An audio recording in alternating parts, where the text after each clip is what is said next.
우리가 신앙생활 하면서 기억해야 할 것이 하나가 있습니다. 우리 주님 재림하실 때 그때까지 공중 권세 잡은 자들과 계속해서 싸워야 합니다. 싸움을 피할 수가 없습니다. 그 싸워야 할 대상이 누구입니까? 공중 권세 잡은 자, 다른 말로 하면 마귀 사탄을 이야기합니다. 마귀 사탄은 늘 우리를 위협합니다.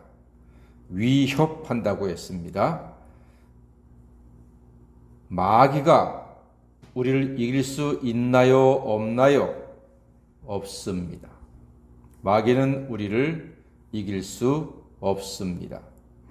결코 이길 수 없습니다. 사람들은 마귀가 우리를 이긴다고 생각합니다. 우리가 마귀에게 진다고 생각합니다. 결코 그렇지 않습니다. 이미 예수님의 십자가에서 싸움은 끝났습니다. 누가 이겼습니까? 예수가 이겼습니다. 할렐루야! 예수가 승리하셨습니다. 그런데도 마귀는 계속 우리를 속입니다. 마치 자기가 이긴 것처럼, 자기가 앞으로도 우리를 이길 수 있는 것처럼 속입니다. 단지 속일 뿐입니다. 우리는 속지 않으면 됩니다. 속지 않는 길은 무엇입니까? 예수의 십자가를 믿는 것입니다. 예수의 십자가를 붙드는 것입니다.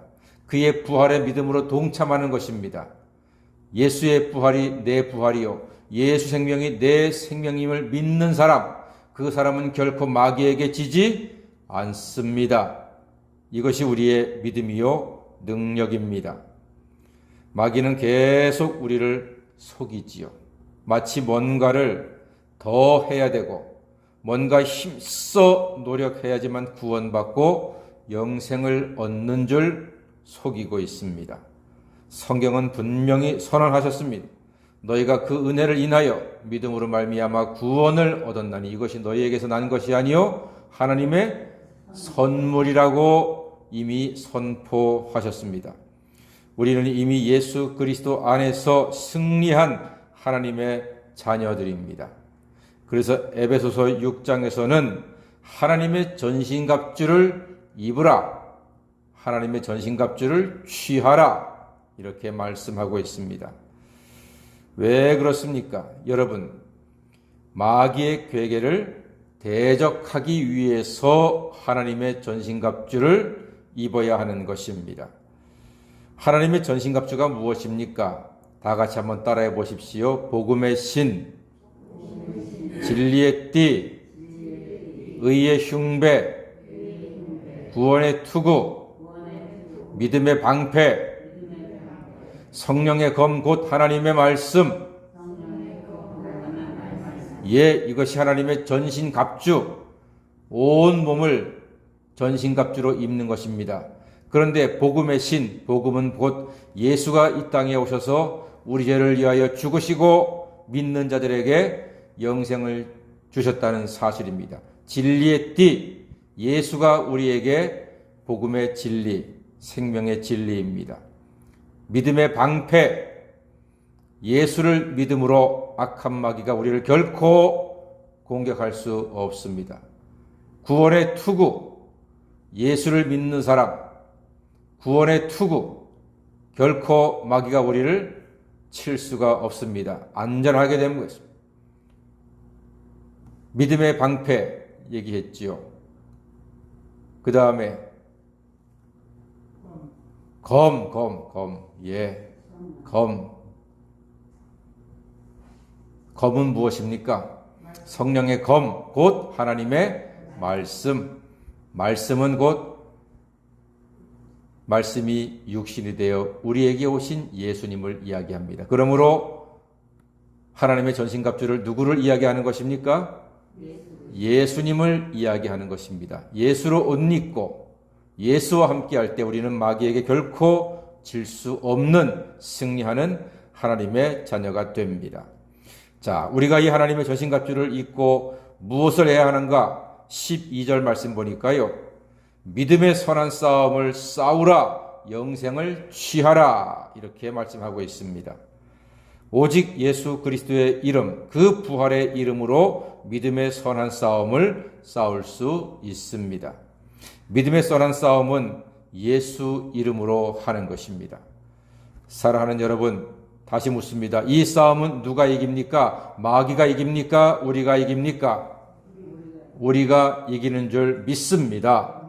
예수의 십자가에서 예수가 완벽하게 이기셨습니다. 그러므로 예수 안에 있는 성도는 선포할 수 있습니다. 다 같이 예수 부활 내 부활, 예수 승리 내 승리.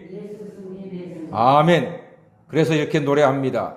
승리는 내 것일세, 승리는 내 것일세, 구세주의 보혈로서 승리는 내 것일세, 내 것일세, 승리만은 구세주의 보혈로서 항상 이기네. 아멘. 그렇습니다. 예수의 보혈로서 우리는 이깁니다. 그러므로 우리는 무엇을 하면 되겠습니까? 12절 말씀 보니까 믿음의 선한 싸움을 싸우라, 그리고 영생을 취하라 했습니다.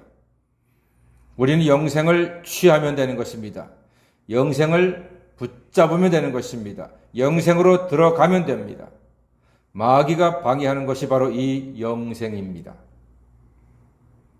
믿음의 선한 싸움으로 이 영생을 취한 성도의 생활은 변화가 뒤따르게 됩니다.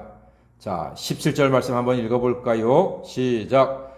내가 이 세대에서 부한 자들을 명하여 마음을 높이지 말고 정함이 없는 재물에 소망을 두지 말고 오직 우리에게 모든 것을 후히 주사 누리게 하시는 하나님께 두며 그랬습니다.